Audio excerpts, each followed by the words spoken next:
Welcome university तैयारी दोस्तों। तो चलो भैया, पढ़ाई के साथ साथ थोड़ा बहुत आपको यहाँ पर नौकरी का भी बता देते हैं। कुछ अपडेट आपको यहाँ पर हम देते रहते हैं, ठीक है। जेन्युइन अपडेट देंगे, जो बच्चा सच में चाहे तो कर सकता है, ठीक है। अब ये तो खूब, सबसे पहली बात तो एनवीएस की जो वैकेंसी है ये कॉन्ट्रैक्ट बेस्ड पे है, ठीक है। 2024-25 के लिए है ये, तो इस चीज़ का थोड़ा ध्यान रखना। अब देखो किन बच्चों को ये करना चाहिए। सबसे पहले हम बता दें कि अगर आप कहीं करंट में भी जॉब नहीं कर रहे हो, या फिर अभी आप टीचिंग में अभी तक फ्रेशर हो, कहीं जॉब नहीं किया है, तो एक बार आप जाकर यहाँ पर कर लेना। उससे क्या होगा, आपको थोड़ा बहुत एक्सपीरियंस हो जाएगा। दूसरी बात, गवर्नमेंट स्कूल कॉलेजेस में कैसे आपका लाइफ रहती है, कैसे पढ़ाने का वहाँ क्या माहौल रहता है, इन सब चीज़ों का आपको पता चल जाएगा अगर आपको इसी फील्ड में जाना है।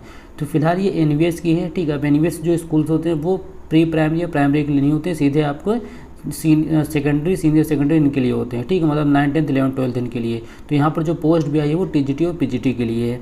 तो एक एक चीज़ यहाँ पर हम समझते जाएंगे। सबसे पहले देखो, अगर स्कूल के बारे में बता दें तो ये जो स्कूल होगा, यहाँ पर आपको सैलरी के साथ साथ आपको रेजिडेंशियल सर्विसेज भी पूरी फ्री रहती है। मतलब आप आराम से रह भी सकते हो, कॉटेज वगैरह प्रोवाइड करा देंगे। मैरिड हो तो बढ़िया अच्छे जगह रहोगे, अनमेरिड हो तो आप हॉस्टल वगैरह में भी रह सकते हो, ठीक है। वहाँ पर मेस वगैरह की इन सबकी फैसिलिटीज़ भी रहती है। तो ये चीज़ यहाँ पर एक तो समझ लेना है कि सैलरी पूरा नहीं मेन रहता है आदमी के लिए, बाकी जो अदर खर्चे होंगे वो भी आपके यहाँ पर नहीं होंगे, वो सब कुछ फ्री रहेगा, जैसे कि गवर्नमेंट में रहता है। अब बेसिकली होता है क्या है कि जब भी कोई टीचर छुट्टी पे जाता है तब कॉन्ट्रैक्ट बेस पे निकल आती है, या फिर टीचर की रिक्रूटमेंट मान लो नहीं हो रही है ना, और अभी वैकेंसी नहीं आएगी, तो तब तक के लिए कॉन्ट्रैक्ट पे टीचर को रखा जाता है। तो अच्छा ऑप्शन उनके लिए जिनको थोड़ा बहुत एक्सपीरियंस वगैरह करना है, या फिर कहीं जॉब नहीं कर रहे हो, फिर भी आपको एक बार थोड़ा बहुत देखना है कि कैसा माहौल होता है एनवीएस का। तो इन सब चीज़ों के लिए आप कर सकते हो। फटाफट देखो, हम अपने कंटेंट पर मेन बात करते हैं।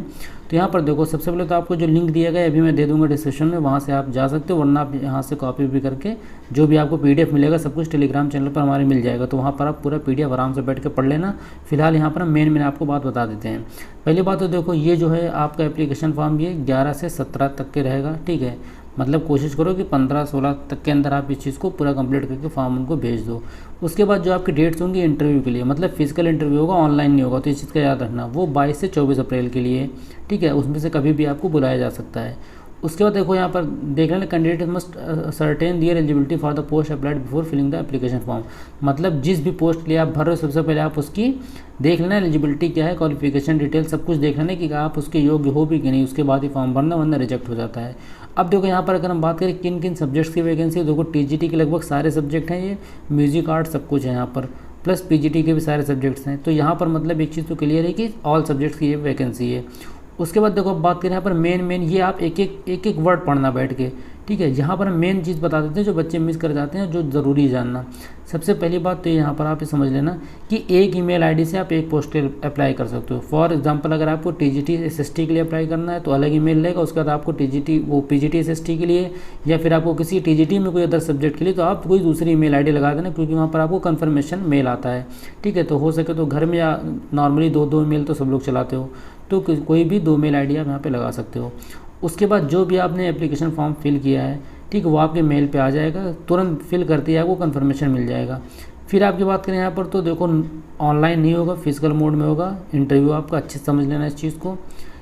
Candidate shell bring self attested photocopies of both side, ठीक है। आपको जो भी डॉक्यूमेंट आपके लगेंगे, जितने भी आपने यहाँ पर क्वालिफिकेशन में डाला है, ग्रेजुएशन, पोस्ट ग्रेजुएशन, सीटेट का ना, हर चीज़ का सर्टिफिकेट जितने भी हैं सबका आपको फोटोकॉपी चाहिए होगा, लेके जाना, और हो सके तो ओरिजिनल डॉक्यूमेंट भी लेके जाना, ठीक है। Candidates are directed to visit the website of NVS RO Hyderabad on regular basis for updates.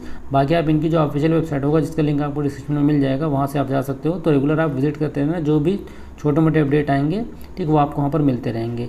अब देखो यहाँ पर हम बात करते हैं आईडी प्रूफ और स्टेट वाइज मेरिट लिस्ट, ये सब भी आपकी, ये सब चीज़ें आपको वहाँ पर अपडेट कर दी जाती हैं वेबसाइट पर। तो इन सबको ज़रा देखना, और बाकी सब चीज़ें आपके पास होनी चाहिए, आईडी प्रूफ और फोटोकॉपी, जो भी आपका डॉक्यूमेंट वेरिफिकेशन होगा उसके टाइम।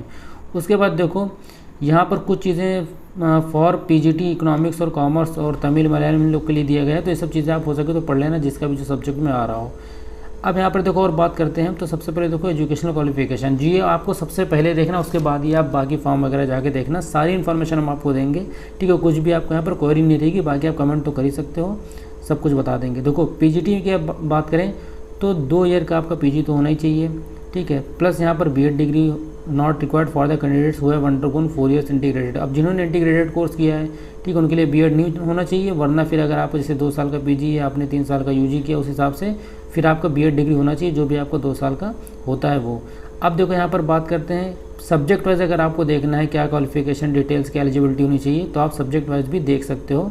ठीक है, फिलहाल यहाँ पर देखो टीजीटी के लिए क्या है, 4 इयर्स इंटीग्रेटेड कोर्स होना चाहिए आपका, या फिर आपका नॉर्मल ग्रेजुएशन और प्लस बीएड हो, और प्लस सीटेट का पेपर 2 सर्टिफिकेट आपके पास होना चाहिए। ठीक है, यहाँ पर आई थिंक पेपर 2 मेंशन नहीं, लेकिन आपको जो चल रहा है पेपर 2 ही में, क्योंकि ये अभी हमने बताया कि टीजीटी है 9th-10th के लिए, तो पेपर 2 ही आपका मांगते हैं। ठीक है, पीजीटी में भी सेम इसी तरीके से, पीजीटी में सब्जेक्ट वाइज भी वैकेंसी को अच्छे से समझ लेंगे। ठीक है, तो अब यहाँ पर देखो हम बात करते हैं आगे। यहाँ पर देखो सब्जेक्ट वाइज आ गया, टीजीटी हिंदी के लिए जो है Hindi as subject in all the 3 years of degree course. ठीक है, तीनों साल आपका हिंदी होना चाहिए, ऐसा ना हो किसी साल में आपने छोड़ दिया हो। सेम इंग्लिश के लिए भी यही है। अब बात करते हैं अगर मैथ के लिए, तो मैथ का देख लेना यहाँ पर, maths along with physics and chemistry. ठीक है, या फिर केमिस्ट्री, कंप्यूटर साइंस, स्टैटिक्स, मतलब आपका मैथ्स और फिजिक्स तो होना ही होना चाहिए। ठीक है, बाकी अदर कोई भी सब्जेक्ट हो सकता है। तो आपका जो भी बैचलर डिग्री है, ग्रेजुएशन इस तरीके से होना चाहिए। ठीक है, उसके बाद और भी चीज़ें यहाँ पर, कैंडिडेट्स हो BSc degree with honours in math subject would be considered eligible only if they have studied physics chemistry. अब देखो जिन्होंने सिर्फ बीएससी किया अगर, ठीक है, बीएससी ऑनर्स मतलब, तो मैथ से आपने किया होगा तो आपके साथ साथ फिजिक्स या फिर इनमें से कोई एक सब्जेक्ट होना चाहिए। ऐसे देखो टीजीटी साइंस का भी कि बॉटनी, जूलॉजी, केमिस्ट्री होना चाहिए। अब जिन कैंडिडेट्स ने botany, zoology and chemistry during all 3 years of study in graduation हाँ पढ़ा होगा वही एलिजिबल होंगे। उसके बाद अगर आपने मान लीजिए provide only 2 subjects in the final year of graduation, the candidate should have studied any one of 2 subjects out of the botany, zoology and chemistry in the final year। इन दोनों में कोई एक सब्जेक्ट आपको फाइनल ईयर में होना चाहिए, दोनों हो तीनों तो और अच्छा है, वरना अगर कोई एक भी होगा तो भी चल जाएगा। अब जिन्होंने ऑनर्स किया है, ठीक है, 3 subjects the candidate must have studied other 2 subjects in the first and second year of the course. तो बाकी को जो अदर 2 सब्जेक्ट हैं, फॉर एग्जांपल अगर आपने बॉटनी से किया तो आपका जूलॉजी और फिजिक्स जो भी मतलब आपका अदर 2 सब्जेक्ट है, ठीक है, वो होना चाहिए आपका। अगर आपने ऑनर्स किया है किसी भी एक से, बॉटनी चाहे जूलॉजी चाहे आपका और जो अदर सब्जेक्ट है, ठीक है, उससे केमिस्ट्री से। अब देखो उसके बाद हम बात करते हैं यहाँ पर टीजीटी लैंग्वेज की। अगर हम बात करें तो लैंग्वेज का भी हमने बताया था आपको कि 3 साल होना चाहिए, प्लस आपका सीटेट होना चाहिए क्वालिफाई, बीएड डिग्री होनी चाहिए। उसके बाद कंप्यूटर साइंस का भी आप इसी तरीके से देख सकते हो, बीसीए हो, ग्रेजुएशन हो आपका, बीटेक होगा या फिर और सीटेट आपका होना चाहिए, साथ में बीएड डिग्री। आर्ट के लिए भी देखो यही चीज़ें हैं, BEd degree in fine arts from regional institute of education, या तो सिर्फ इतना हो तो काम चल जाएगा, वरना आपका डिग्री इन फाइन आर्ट्स हो, craft from Vikramganj university BFA हो तो भी चल जाएगा आपका काम, और मतलब या तो ये या तो ये, ठीक है। और अगर आपका बीएड डिग्री होगा तो अच्छी बात है, नहीं होगा तो कोई दिक्कत नहीं। इसके बाद देखो physical education teacher male female के लिए दोनों के लिए बीपीएड होना चाहिए, इन चीज़ को देख लेना। अब देखो म्यूज़िक टीचर का इसी, लाइब्रेरियन का भी इसी, हर एक चीज़ नहीं पढ़ाएंगे फिर वीडियो काफ़ी लंबा हो जाएगा, तो यहाँ पर आप देख सकते हो अपने हिसाब से। अपर एज लिमिट आप देख लेना, ठीक है, 50 साल 65 साल इस तरीके से है, ठीक है। अब यहाँ पर देखो टीजीटी का सोशल साइंस का मेरे ख्याल से मिस हो गया, हम आपको बता देते हैं। हाँ, टीजीटी का सोशल स्टडीज़ का क्या है कि candidate should have studied any of the 2 subjects.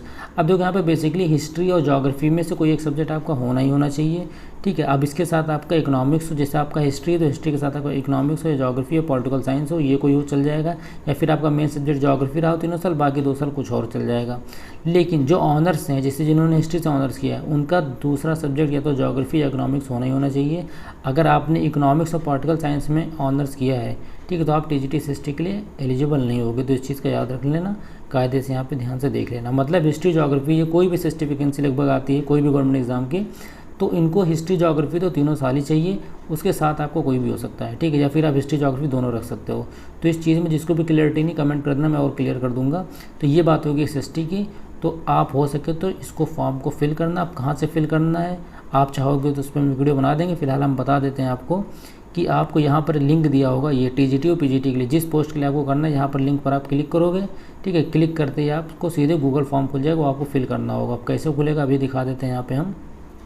तो ये आपका देखिए इस तरीके से गूगल फॉर्म खुल जाएगा, ये पीजीटी के लिए है, ठीक है। तो यहाँ पर देख लीजिए पीजीटी कौन से सब्जेक्ट्स हैं वो मेंशन है कि ये सब्जेक्ट्स अवेलेबल होंगे, इनकी वैकेंसी। यहाँ पर आपको अपना ईमेल डालना होगा, आई एग्री करना होगा, ठीक है, सैल्यूटेशन वगैरह, name of the candidate, father's, ये सब चीज़ें डाल के उसके बाद अब देखो मेन बता दें यहाँ पर हम। फिर आपको अपना एड्रेस, पिन कोड और ये सब स्टेट्स वगैरह सेलेक्ट करने होंगे, और जो आपकी जॉब भी लगेगी वो अभी जब नेक्स्ट स्टेप आप करोगे यहाँ पर तो पता चल जाएगा। बेसिकली सब तेलंगाना कर्नाटक इसी एरिया में लगेंगी, 3-4 स्टेट, वो 3-4 डिस्ट्रिक्ट में लगेंगी बस, ठीक है, क्योंकि है ये हैदराबाद की पोस्ट, उसी के आसपास सब लगेगा आपका। बाकी आप नेक्स्ट करते जाओगे सारी इन्फॉर्मेशन फिल हो जाएगी। फिलहाल अगर आपको इस पर वीडियो चाहिए तो बता देना, हम वीडियो बिल्कुल बना देंगे, जैसे हमने बनस्थली वाली वीडियो का बनाया था। तो इससे पहले भी वैकेंसी आई बनस्थली विद्यापीठ की, ठीक है, आप उसको जाके देख सकते हो, वो शायद परमानेंट बेसिस पर, ये तो फिर भी कॉन्ट्रैक्ट बेस पर है। तो अगर थोड़ा बहुत आपको वीडियो इन्फॉर्मेटिव लगा हो, पसंद आया हो, बाकी अगर आप सीटेट वगैरह की तैयारी कर रहे हो, टीचिंग एग्जाम्स की भी प्रिपरेशन कर रहे हो, तो हमारे चैनल से जुड़ जाओ। हो सके तो चैनल को सब्सक्राइब वगैरह कर देना, और थोड़ी बहुत अगर मेहनत अच्छी लगी हो तो चैनल को लाइक कर देना। चलो फिर मिलते हैं नेक्स्ट वीडियो में, तब तक के लिए बाय बाय।